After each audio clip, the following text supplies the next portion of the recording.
കലൂർ സ്റ്റേഡിയത്തിൽ GCDA നിർദ്ദേശിച്ച നിബന്ധനകളിൽ പലതും സംഘാടകർ പാലിച്ചില്ലെന്ന കൊച്ചി സിറ്റി പോലീസ് കമ്മീഷണർ. താരങ്ങൾ ഉൾപ്പെടെയുള്ളവരുടെ റോൾ എന്താണെന്ന് പരിശോധിച്ച ശേഷം ആവശ്യമെങ്കിൽ വിളിച്ചു വരുത്തുമെന്നും കമ്മീഷണർ പറഞ്ഞു. ഇതിനിടെ മുൻകൂർ ജാമ്യം തേടി സംഘാടകർ ഹൈക്കോടതിയെ സമീപിച്ചിട്ടുണ്ട്.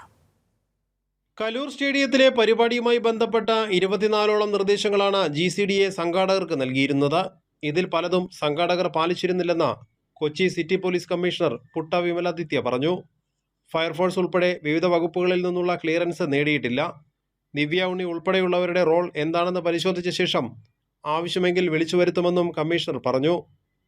125, 125B, 35 ഓഫ് BNSും മറ്റു 118 KP ആക്ടിൻ്റെ സെക്ഷൻസ് വെച്ചിട്ടാണ് നമ്മൾ കേസെടുത്തത്. സംഘാടകർക്ക് മറ്റ് കൺസ്ട്രക്ഷൻ ചെയ്തിട്ടുള്ള ആൾക്കാർക്കെതിരെയാണ് കേസെടുത്തത്. ആ കേസിൻ്റെ അന്വേഷണം ആക്റ്റീവായിട്ട് പുരോഗമിക്കുന്നുണ്ട്.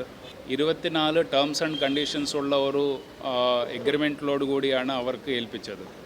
അതിനകത്ത് പല കണ്ടീഷൻസ് ഇവർ പ്രോപ്പറായിട്ട് പാലിച്ചതായിട്ട് കാണുന്നില്ല.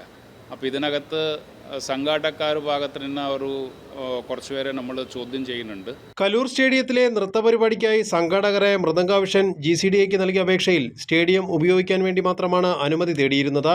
സംഘാടകരുടെ ഭാഗത്തുണ്ടായ പിഴവുമായി ബന്ധപ്പെട്ട പോലീസ് കേസെടുത്തതോടെ ഓസ്കർ ഇവന്റ് മാനേജ്മെന്റ് കമ്പനി ഉടമ M. നികോഷ് കുമാർ ഹൈക്കോടതിയിൽ മുൻകൂർ ജാമ്യാപേക്ഷ നൽകിയിട്ടുണ്ട്. ഹർജി ഹൈക്കോടതി പിന്നീട് പരിഗണിക്കും. ഓസ്കർ കമ്പനി മാനേജർ കൃഷ്ണകുമാറിന് പിന്നാലെ മൃദംഗാവിഷൻ CEO ഷമീർ അബ്ദുൾ റഹീമിനെയും പാലാരിവട്ടം പോലീസ് കസ്റ്റഡിയിലെടുത്തിട്ടുണ്ട്. സ്പീക്കർ AN ഷംസീർ, മന്ത്രി സജി ചെറിയാൻ തുടങ്ങിയവർ തിങ്കളാഴ്ച വൈകിട്ട് ഉമാ തോമസ് MLA സന്ദർശിച്ചു. കോട്ടയത്തു നിന്നും വിദഗ്ധ ഡോക്ടർമാരുടെ ഒരു സംഘം കൂടി MLA ചികിത്സയിലുള്ള കൊച്ചിയിലെ ആശുപത്രിയിലേക്ക് എത്തുന്നുണ്ട്.